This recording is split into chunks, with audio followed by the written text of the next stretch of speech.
Hello everyone, welcome to my channel Rakesh tutorial. আজ আমি একাদশ শ্রেণীর সেকেন্ড সেমিস্টারের পরিবেশবিদ্যার সাঁতরা প্রকাশনী বইয়ের যে মডেল বা স্যাম্পেল পেপার রয়েছে, তোমরা জানো যে ইতিমধ্যেই 1 থেকে 5 পর্যন্ত সমস্ত স্যাম্পেল পেপার নিয়ে আলোচনা করা হয়েছে। আজকে আমি স্যাম্পেল পেপার 6 থেকে 10 পর্যন্ত নিয়ে আলোচনা করব। তোমরা ভিডিওটি প্রথম থেকে শেষ পর্যন্ত দেখো, আশা করি তোমাদের উপকার লাগবে। যদি ভালো লেগে থাকে তাহলে অতি অবশ্যই লাইক করো, কমেন্ট করে জানাও। যদি কোনো প্রবলেম থাকে বা কোনো বড় প্রশ্নের উত্তর যদি লিখতে হয় তাও বলে দেবে, লিখে দেবো। আর হচ্ছে, যদি চ্যানেল নতুন হও তাহলে অতি অবশ্যই সাবস্ক্রাইব করো, আর যা চ্যানেল আগে থেকেই সাবস্ক্রাইব করে রয়েছে তাদেরকে অসংখ্য ধন্যবাদ। তাহলে চলো শুরু করা যাক আজকের আলোচনা। Mock test sample 6, first question দেখো, গ্রিন টেকনোলজি কাকে বলে? এটা রয়েছে পেজ নম্বর 6 উত্তর। গ্রিন টেকনোলজি কাকে বলে, এখান থেকে শুরু করে এই পর্যন্ত হবে অ্যান্সার। গ্রিন টেকনোলজি বা পরিচ্ছন্ন প্রযুক্তি বা সবুজ প্রযুক্তি। নেক্সট প্রশ্ন দেখো, 2 নম্বর প্রশ্ন, সুস্থায়ী উন্নয়নের ক্ষেত্রে উন্নয়নের 2টি ক্ষেত্র উল্লেখ করো। উত্তর দেওয়া আছে সংকেত, কৃষি আর পরিবেশ। পরের প্রশ্ন দেখো, 3 নম্বর কোশ্চেন, রোডেন্টিসাইড কি? পেজ নম্বর 71 রয়েছে এটা, দেখে নাও। ইঁদুর জাতীয় প্রাণী নাশকারী রাসায়নিক সমূহ হলো রোডেন্টিসাইড। পরের প্রশ্ন দেখো, আলুর ধসা ও গমের কৃষ্ণ মরিচা রোগ সৃষ্টিকারী জীবাণু দুটির বিজ্ঞানসম্মত নাম লেখো। পেজ নম্বর 56 রয়েছে, দেখে নাও। আলু ধসা রোগ বিজ্ঞানসম্মত নাম হচ্ছে এটা, আর গম গাছে কৃষ্ণ বর্ণের মরিচা রোগ হচ্ছে এইটা। পরের প্রশ্ন দেখো, মিশ্র কৃষি ব্যবহারের 2টি বৈশিষ্ট্য উল্লেখ করো। পেজ নম্বর 65। মিশ্র কৃষির বৈশিষ্ট্য এতগুলো রয়েছে, যে কোনো 2টি লিখলেই হবে। পরের প্রশ্ন দেখো, জিপ পেস্ট হিসেবে ব্যবহৃত 2টি প্রাণীর নাম ও ব্যবহার লেখো। পেজ নম্বর 59। উত্তর দেখো এটা হবে পেস্ট পতঙ্গের যেটা রয়েছে 1 নম্বর রয়েছে অ্যাফিড দমনে হুবার ফ্লাই লার্ভা বেশ কার্যকরী হয়, আর 2 নম্বর হচ্ছে লেডিবার্ড বিটল।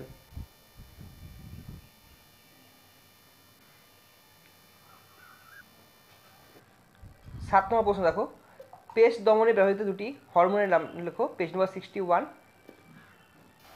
উত্তর দেখো, 2টি হরমোন বলেছে, একটা হচ্ছে জুভেনাইল হরমোন আর একটা হচ্ছে জেএইচ, আর একটা মোল্টির হরমোন। পরের প্রশ্ন, পৃষ্ঠীয় জলসেচ কাকে বলে? পেজ নম্বর 38। উত্তর দেখে নাও, পৃষ্ঠীয় জলসেচ বিভিন্ন জলাশয় থেকে শুরু করে পৃষ্ঠীয় ও উপপৃষ্ঠীয় জলসেচ বলা হয়। এই পর্যন্ত হবে অ্যান্সার। পরের প্রশ্ন দেখো, বিভাগ ক্ষয়ে শক্তি সংরক্ষণ কি? উত্তর দেওয়া আছে 2, শক্তির উৎপাদনে বায়ু দূষণ ঘটে, সংক্ষেপে ব্যাখ্যা করো। এই উত্তর পাইনি আমি, তবুও শক্তি উৎপাদনে বায়ু দূষণ ঘটে কারণ হচ্ছে, যদি বলা যায় তাহলে বলা যেতে পারে যে বিভিন্ন কলকারখানা থেকে নির্গত ধোঁয়া বা কোনো অ্যাসবেস্টাস শিল্প রয়েছে সেখান থেকেও ধোঁয়া নির্গত হচ্ছে, ফলে বায়ু দূষণ ঘটছে। তাছাড়া যখন কয়লা পুড়িয়ে তাপবিদ্যুৎ উৎপন্ন করা হয় তখনও কিন্তু বায়ু দূষণ ঘটে। পরের কোশ্চেন দেখো, 3 নম্বর কোশ্চেন, নিউক্লিয় বিয়োজন কাকে বলে বা প্রক্রিয়া কাকে বলে? পেজ নম্বর 112। অ্যান্সার দেখে নাও, নিউক্লিয় বিভাজন বা নিউক্লিয় বিয়োজন, এখান থেকে শুরু করে এই পর্যন্ত হবে অ্যান্সার। পরের প্রশ্ন দেখো, পুরনো ও নতুন সেচ ব্যবহারের 2টি পার্থক্য লেখো। পেজ নম্বর 43। দেখে নাও, পুরনো পদ্ধতি ও আধুনিক পদ্ধতি যে সেচ ব্যবস্থা রয়েছে তার পার্থক্য।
পরিবেশ সংরক্ষণ বলতে কি বোঝায়? পেজ নম্বর 73, কোশ্চেন নাম্বার 7। পরিবেশ সংরক্ষণ কি? কিন্তু এটা যে 2 নম্বর আর একটু বড় করে লিখতে হবে। তোমার যদি অ্যান্সারটা না পাও খুঁজে, তাহলে আমি চেষ্টা করব সেটাকে লিখে দেওয়ার জন্য। এর জন্য তোমরা কমেন্ট করে জানাবে। 2 নম্বর কোশ্চেন দেখো, 4R পদ্ধতি কি? পেজ নম্বর 5। এখানে লিখবে যে বর্জ্য ব্যবস্থাপনার একটি পদ্ধতি হলো 4R, রিডিউস বা কমিয়ে আনা। শুধু পয়েন্টগুলো লিখবে। 2 নম্বর পয়েন্ট দেখো, রিইউজ বা পুনরায় কাজে লাগানো। 3 নম্বর রিসাইকেল বা পুনর্ব্যবহার করা। রিফিউজ অর্থাৎ প্রত্যাখ্যান করা। পরের কোশ্চেন দেখো, সুস্থায়িত্ব বলতে কি বোঝো? পেজ নম্বর 1-এ রয়েছে সুস্থায়িত্ব। এখান থেকে শুরু করে এই পর্যন্ত হবে অ্যান্সার। পুরোটা দেখানো একবার। পরের কোশ্চেন, বর্তমানে বিরল এমন 2টি প্রাচীন সেচ পদ্ধতির নাম লেখো। উত্তর পরীক্ষা আর বেইন পাম্প। পরের কোশ্চেন, এমন 2টি কৃষিজ রাসায়নিকের নাম বলো যারা প্রয়োজনীয়তা গুরুত্বপূর্ণ কিন্তু বেশ ক্ষতিকর। উত্তর হবে ডিডিটি আর বিএসসি। শ্বেত বিপ্লব, এটা যদি স্পেলিং তাহলে অবশ্যই বয়কার হবে, স্পেলিং ভুল আছে। শ্বেত বিপ্লব ও নীল বিপ্লব কোন কোন ঘটনার সঙ্গে যুক্ত? শ্বেত বিপ্লব হচ্ছে যেমন দুগ্ধ জাতীয় দ্রব্য, আর এদিকে নীল বিপ্লব হচ্ছে মাছ ও সমুদ্রজাত দ্রব্য ঘটনার সঙ্গে যুক্ত। পরে 7 নম্বর কোশ্চেন দেখো, পেস্ট দমনে ফেরোমনের গুরুত্ব কী? পেজ নম্বর 61। ফেরোমনের ব্যবহার বা গুরুত্ব এখান থেকে শুরু করে এই পর্যন্ত হবে অ্যান্সার, ব্র্যাকেট অংশটি। পরের কোশ্চেন, সজীব আগাছানাশক কাকে বলে? পেজ নম্বর 58। সজীব আগাছানাশক এখান থেকে শুরু করে এই পর্যন্ত হবে অ্যান্সার। পরের কোশ্চেন, বিভাগ খ, সমুদ্র তরঙ্গ শক্তি বলতে কি বোঝায়? পেজ নম্বর 123-এ রয়েছে সমুদ্র তরঙ্গ শক্তি। এখান থেকে শুরু করে এই পর্যন্ত হবে অ্যান্সার। পরের কোশ্চেন, উৎসের সহজলভ্যতা ও দূষণ এই 2টি বিষয়ের ভূ তাপীয় শক্তির অসুবিধা লেখো। পেজ নম্বর 126। এখান থেকে 2খানা পয়েন্ট বললেই হবে। পরের প্রশ্ন, জৈব গ্যাস শক্তির 2টি ব্যবহার লেখো। পেজ নম্বর 127। জৈব গ্যাস শক্তির ব্যবহার যে কোনো 2টো পয়েন্ট বললেই হবে।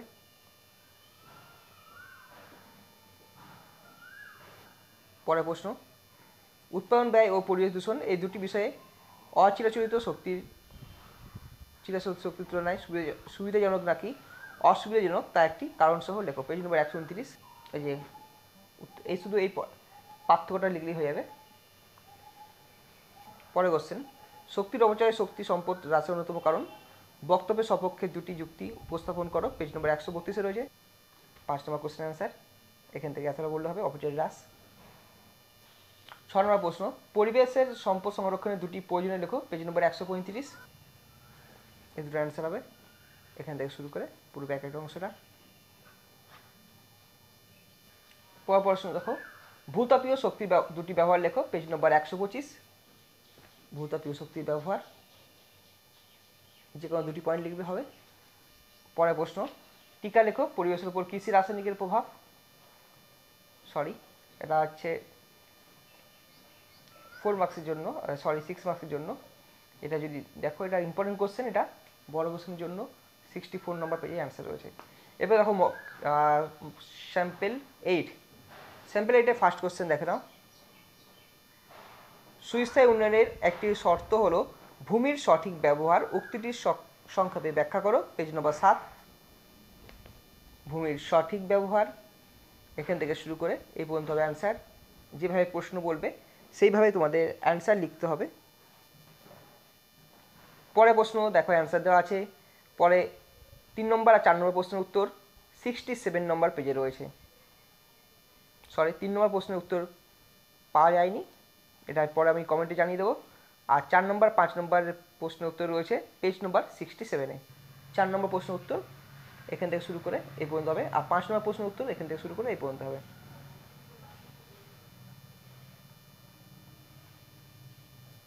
6 নম্বর প্রশ্ন দেখো, পরীক্ষা ও পুলি সেচ ব্যবস্থা কি? পেজ নম্বর 36।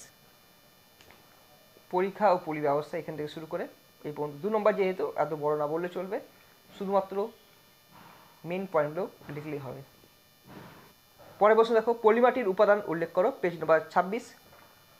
পলিমাটির উপাদান এখান থেকে শুরু করে এতটা 50 ভাগ পলি। শুধুমাত্র পলি কাদা এসব লিখবে না, কত ভাগ যে হয়েছে সেটাও কিন্তু লিখবে।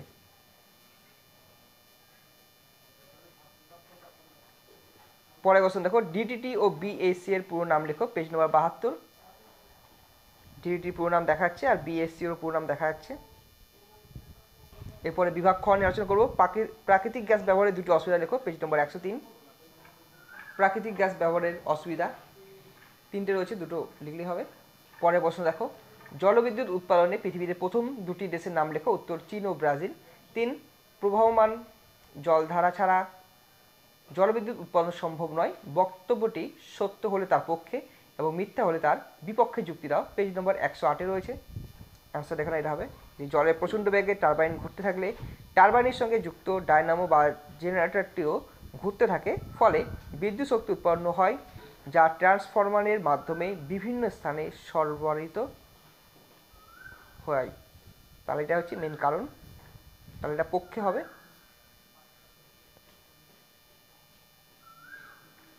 আচ্ছা, পরে দেখো,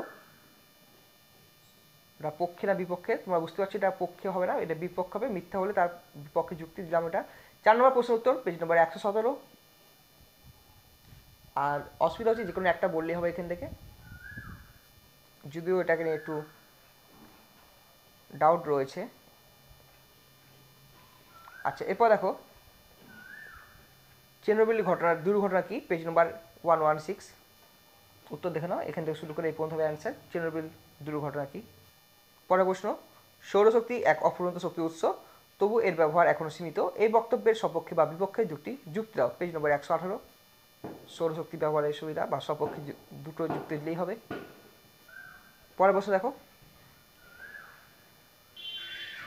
7 নম্বর প্রশ্ন, ভারতের দুটি বায়ুশক্তি উৎপাদন কেন্দ্রের উদাহরণ দাও, উত্তর গুজরাটের লাম্বা আর তামিলনাড়ু চেন্নাই।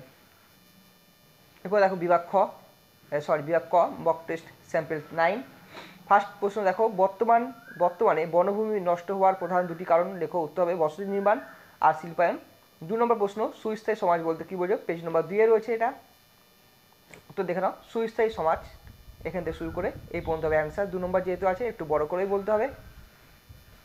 পরের প্রশ্ন, সুস্থায়ী উন্নয়নের জন্য জনসংখ্যা স্থির অবস্থা কেন প্রয়োজন, তার দুটি কারণ উল্লেখ করো, পেজ নম্বর 7।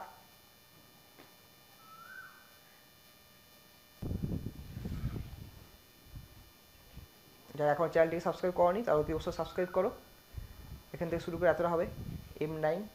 3 নম্বর প্রশ্ন। পরের প্রশ্ন দেখো, পশু ব্যবহার হতো না এমন দুটি প্রাচীন সেচ ব্যবস্থার নাম উল্লেখ, উত্তর হবে পরীক্ষা চেইন। 5 নম্বর প্রশ্ন উত্তর হচ্ছে 2,4-D আর ইথিলিন অক্সাইড। 6 নম্বর প্রশ্নের উত্তর হচ্ছে পেজ নম্বর 57-এ রয়েছে। দুটো অ্যান্সার হবে এখান থেকে, শুধু জাস্ট নিকোটিন আর পাইরোফ্রাম লিখলেই হবে অ্যান্সার।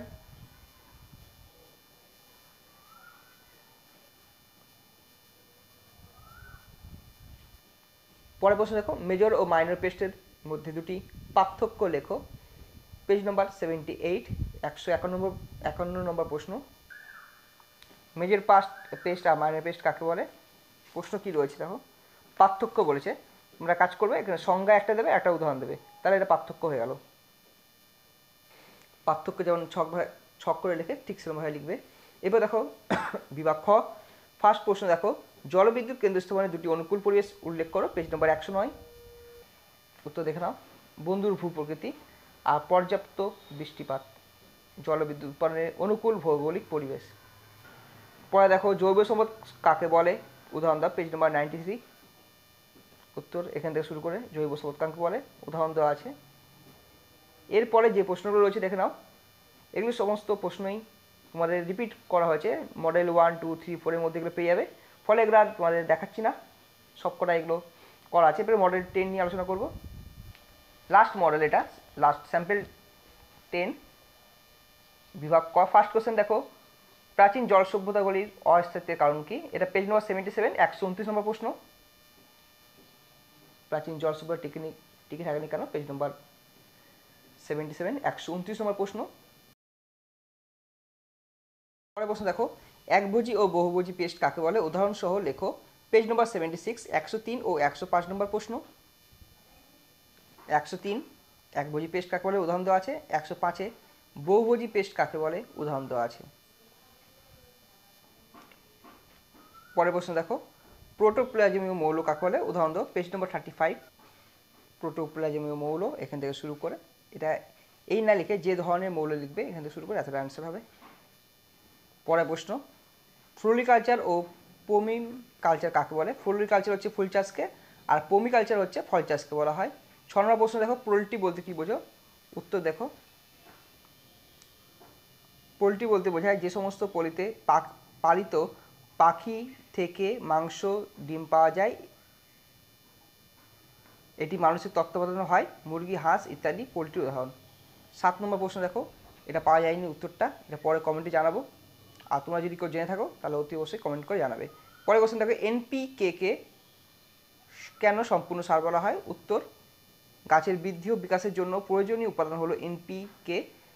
এর মধ্যে 3টি প্রাথমিক পুষ্টি উপাদান থাকে, তাই লিখবে যে NPK কে সম্পূর্ণ সার বলা হয়। এরপর দেখো বিভাগ খ, ভারতের 2টি পারমাণবিক গবেষণা কেন্দ্রের নাম লেখো। পেজ নম্বর 115। উত্তর দেখে নাও, পারমাণবিক গবেষণা কেন্দ্র মুম্বাইয়ের নিকট ট্রম্বে ভাবা অ্যাটমিক রিসার্চ সেন্টার, আর তামিলনাড়ুর Indira Gandhi centre for atomic research.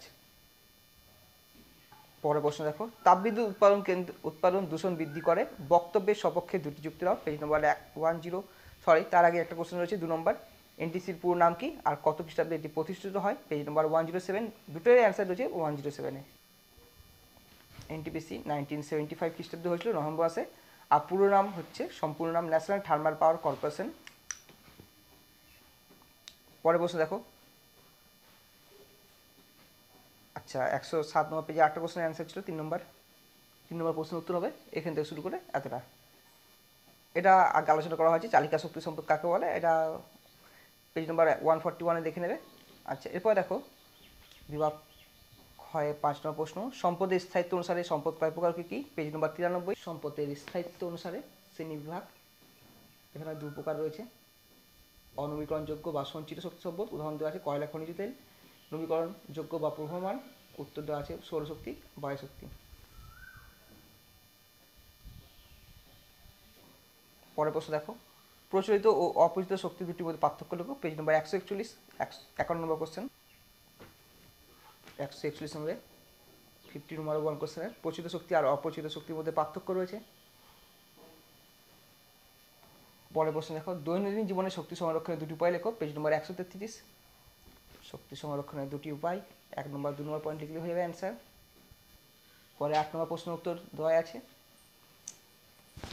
তাহলে এই ছিল আমাদের আলোচনা, দেখা হচ্ছে নেক্সট ভিডিও নতুন কিছু টপিক নিয়ে। আর তোমরা জানো যে মডেল 1 থেকে 10 পর্যন্ত সম্পূর্ণ আলোচনা করা হয়েছে।